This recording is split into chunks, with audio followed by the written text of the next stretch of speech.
Hi, this is Keshav here. Welcome back. As part of Azure Data Factory video series, let's get started with next case study. Alright.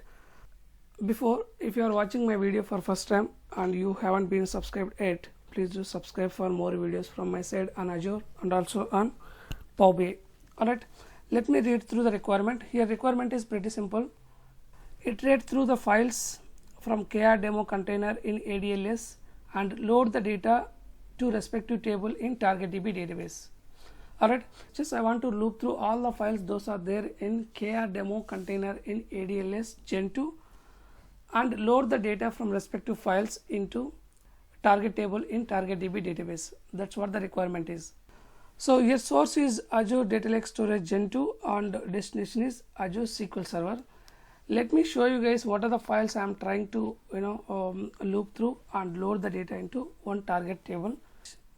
Let me take you guys into Azure portal. I already logged into Azure portal. Let me open KR ADLS, that is ADLS which I already created.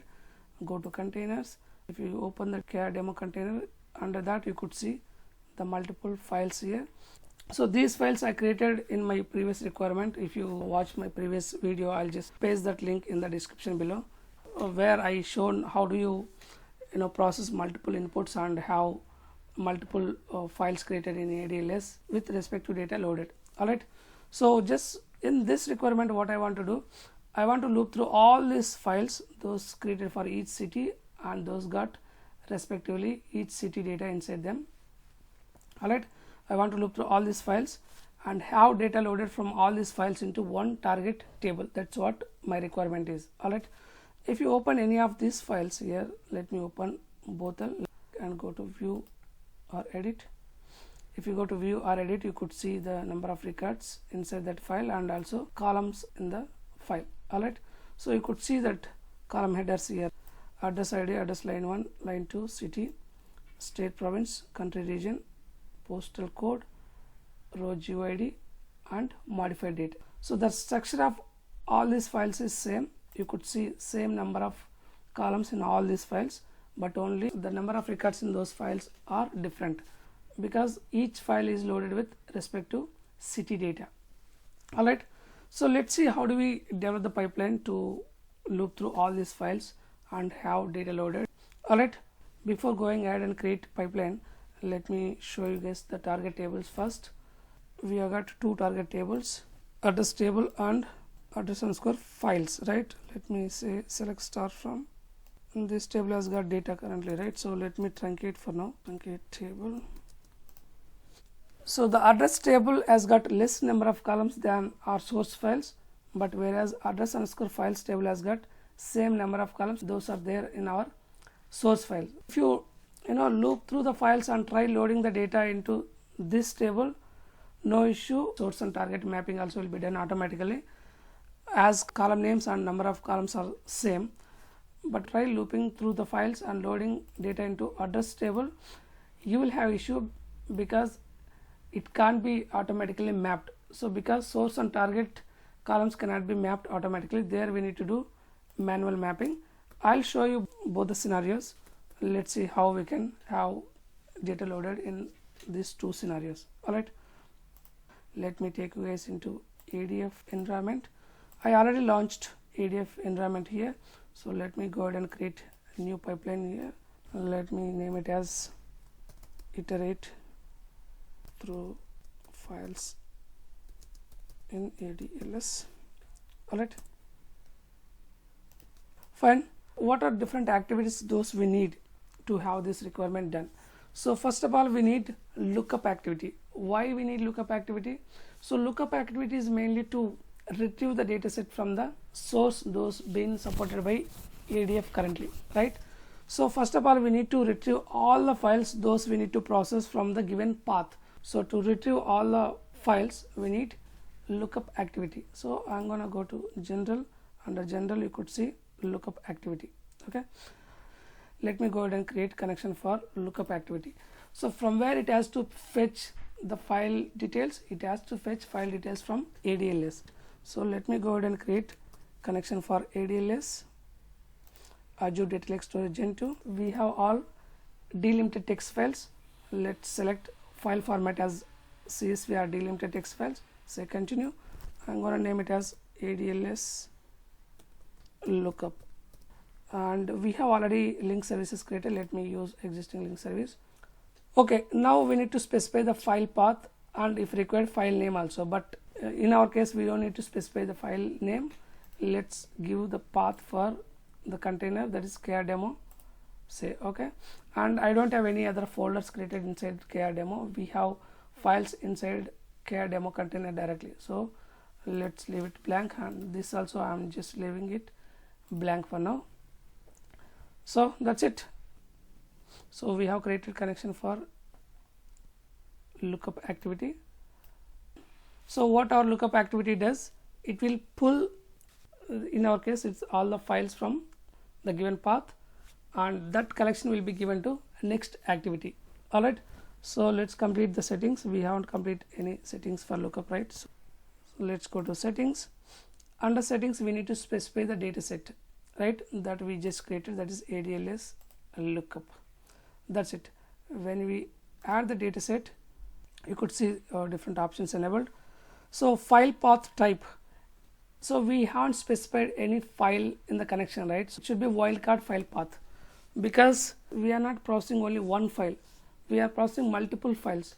When you are processing multiple files, then you need to go for either wildcard file path or list of files. So in our case we haven't listed any files to be processed.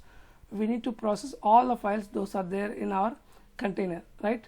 So just go for wildcard file path. Under wildcard file path you can specify, in case if you want to specifically process only the few files like text files or CSV files or Excel files, or maybe if you want to process the files those are started with specific name, then you can specify here name or maybe the file extension. In our case we need to process all the files in the given path, so let me go for star now. All right, if you go all the way down here, you could see the first row. We are not processing only the first row, so we need to process all the rows inside the collection, right? So let's uncheck this option.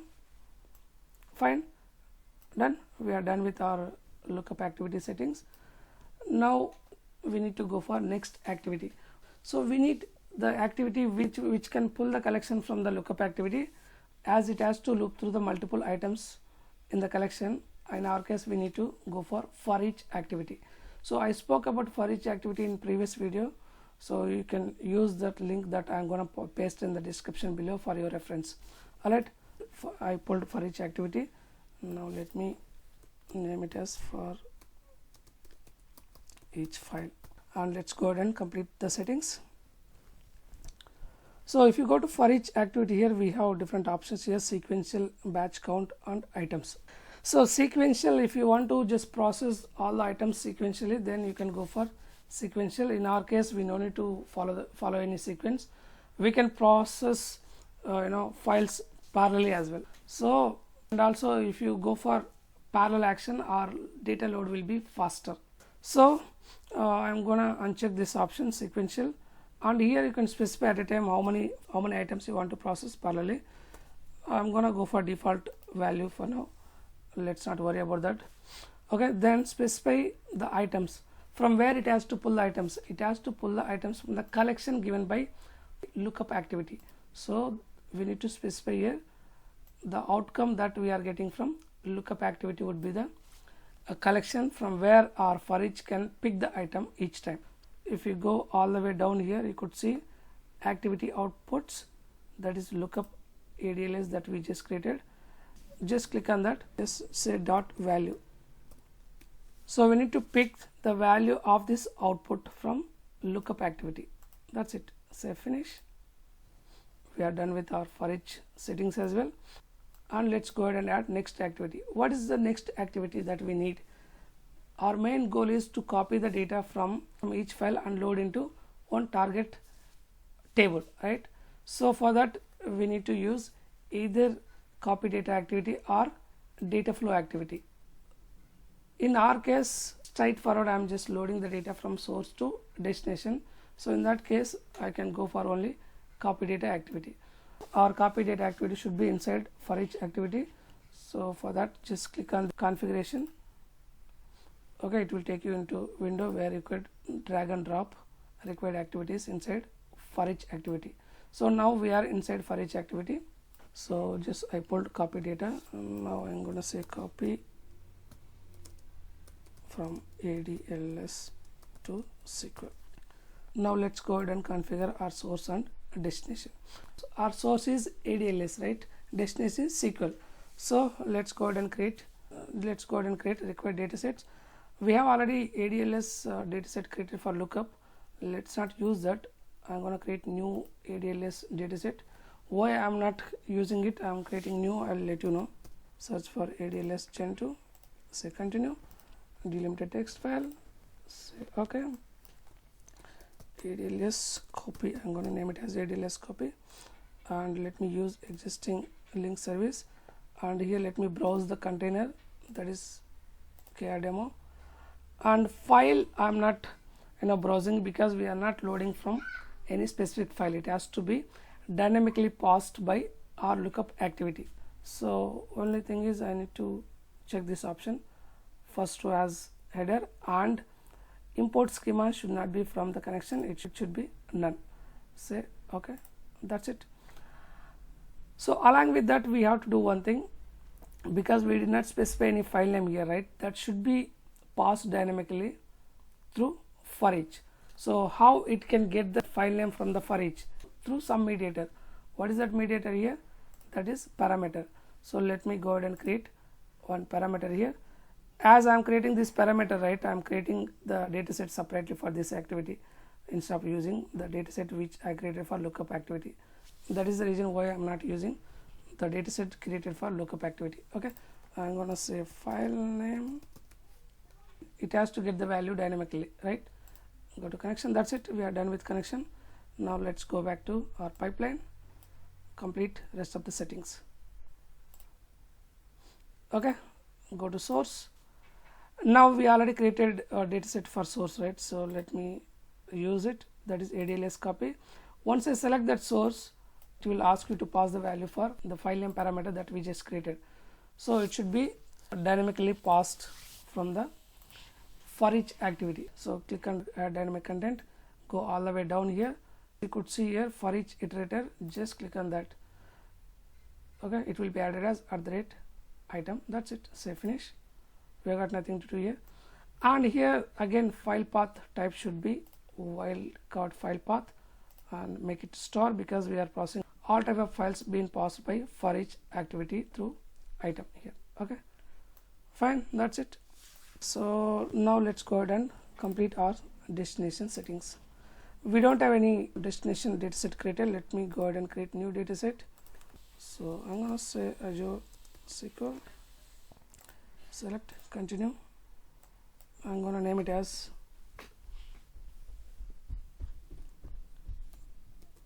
target DB.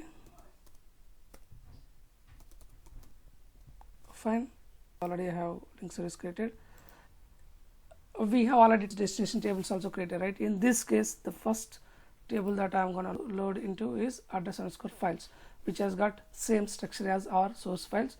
In this case, we no need to go for manual mapping. Mapping can be done automatically. Let's go ahead and load the data into this table. All right, fine. All right, our target dataset is created. Let's go ahead and use in our sync. This is the target dataset that we just created. That's it. We are done with source settings and also target settings. If we go to mapping here, right, we don't need to map manually because number of columns and column names in our source and target are same. Let's go for auto mapping. It will be done automatically during runtime. All right, that's it. We have got nothing to do. Let me go ahead and debug our pipeline and see. Just click on debug.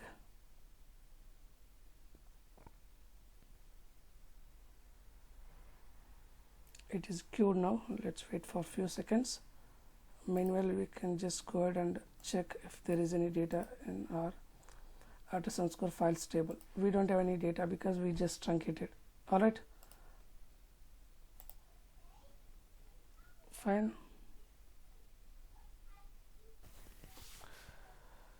Yep, data load seems it is started. Yes, see, already few files already been processed. If you click on this details icon, I could see the number of records read from this file and loaded into the target. Records read are 92 and records rows written are 92. Alright, fine, it's going well. There are few more files to be processed. Alright, our pipeline is successfully done. Okay, let's go ahead and check if there is data loaded into our target table. Alright, we have data loaded into our target table. Fine. And if you want to see how many distinct cities are there, or if you want to see how many total number of records loaded into our target table, you could see, you can execute select count star from. Yep, 8464 are total number of records loaded into our target table. Let me go for distinct city.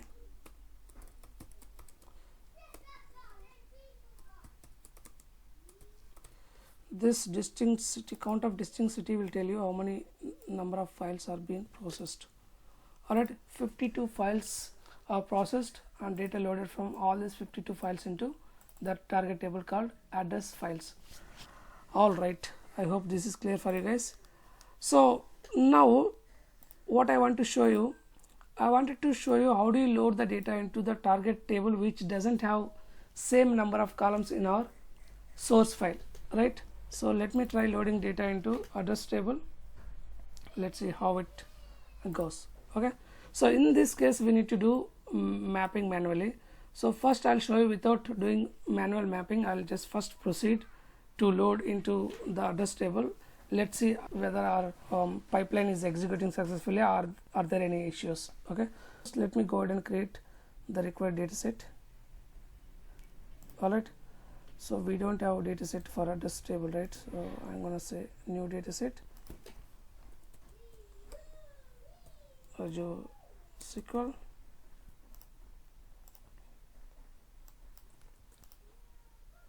say target DB, and the table name that I'm gonna select is address table this time. Alright, say okay, nothing to do. Fine, we create a required data set. What I'm gonna do, I'm gonna go to pipeline, go to target, under copy data activity, go to sync. Now I'm gonna change the connection. This time it should be SQL address. Fine, that's it. We have got nothing to do. I'm not making any changes in the mapping also. Let's go for auto mapping and we'll see whether our pipeline is executing successfully or are there any issues. Let's go ahead and debug. Let's wait for a few seconds to have our pipeline executed. It is queued now.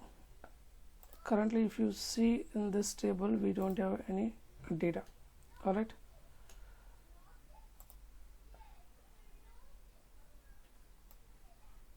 see, lookup is successfully done because obviously lookup can pull the data set, right? The required data set. It has extracted all the files from that collection, or for each has picked one file and given to our copy data activity. Now see here, our copy data activity is failed. Okay, what it says? It says that column mapping does not match up with any columns in the source or destination. So mapping issue. Fine. So now what I can do, I can do mapping manually. I can say that what are the expected columns to be loaded into the target.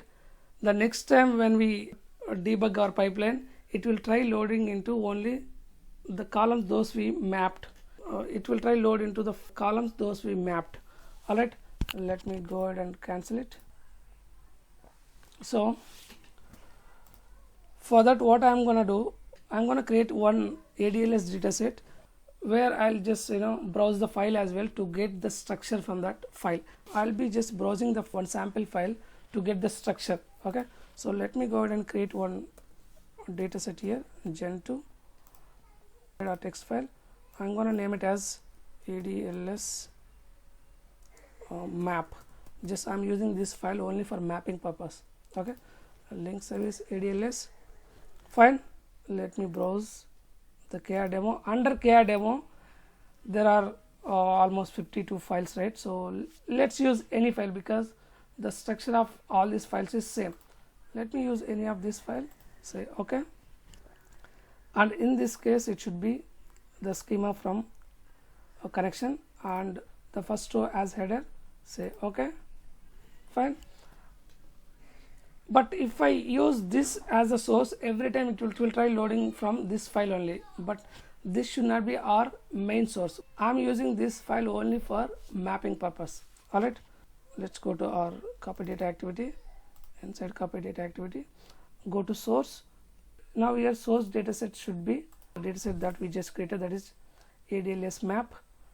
Okay, that's it. Now go to mapping. Under mapping, just say import schemas.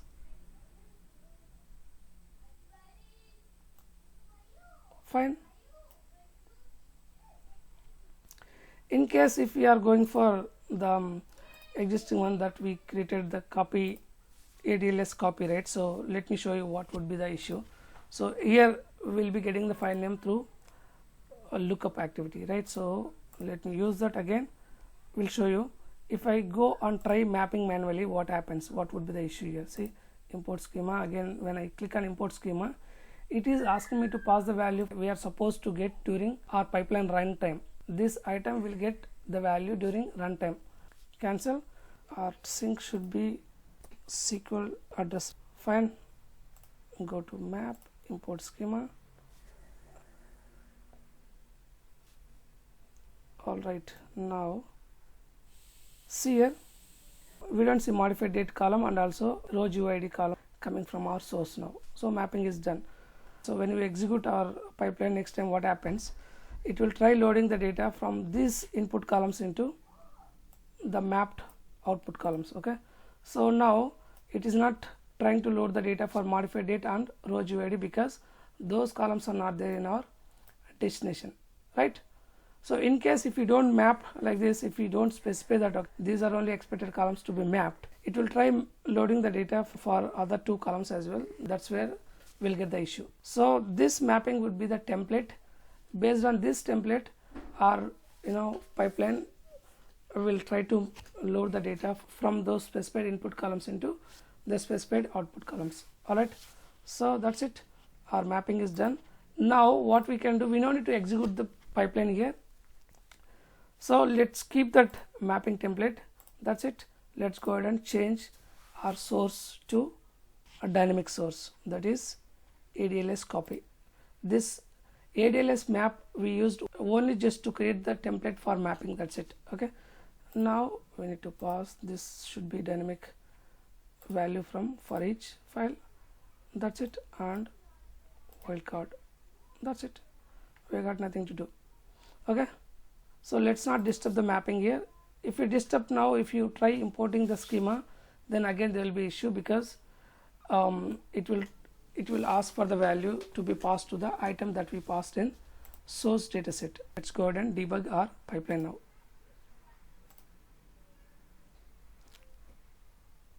This time our data should be loaded into address table. Let's see how it goes. For this manual mapping to load into the table which doesn't have exact number of columns as in our source, so what we have done nothing. We used one template file just to complete the mapping. That mapping will be acting as a template to load the data from input files into target table, and we also changed our target here from address underscore files to address table. All right, those two changes only we have done. Let's see, and yep, copy activity is going well. It's already completed for a few files. Let's wait for other files to be completed. All right, you could see data coming into our target table as well. All right, so our pipeline also almost done. Let's wait for a few more seconds. We could see data being loaded into our target table, that is address table. See here, exactly it has loaded properly into address ID, address line 1, focus line to city, state, province, country, region, then postal code. Alright, our pipeline also executed successfully. And if you check how many files been loaded and number of records also, you can check. I'm expecting same number of records, that is 8464 something. Alright, 8464. And if you check distinct city also, should be 52. So data should be loaded from all those 52 files. Alright, so this is how we can have iterated through multiple files and have data loaded into one target table. Alright, I hope this is clear for you guys. This is really very good requirement. We might get very frequently in our real-time projects. Alright, I hope this is clear. So thanks for watching my video. Please do subscribe for more videos from my side on Azure and also on Power BI. Alright, we'll meet again with a different case study in next video. Until then, bye bye. Thank you.